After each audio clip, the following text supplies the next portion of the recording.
Hello guys, in this video I'm going to show you how to set the language on the Sygic application.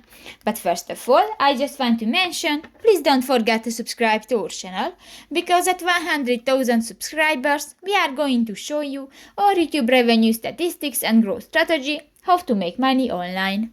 So let's jump into it. First of all, open the application on your device.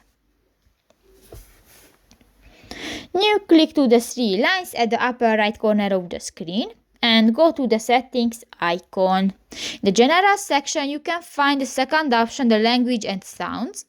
And here you can find the first option, the app language. You can find different languages and just select one, for example the Portuguese, and if you want to select, click that and done.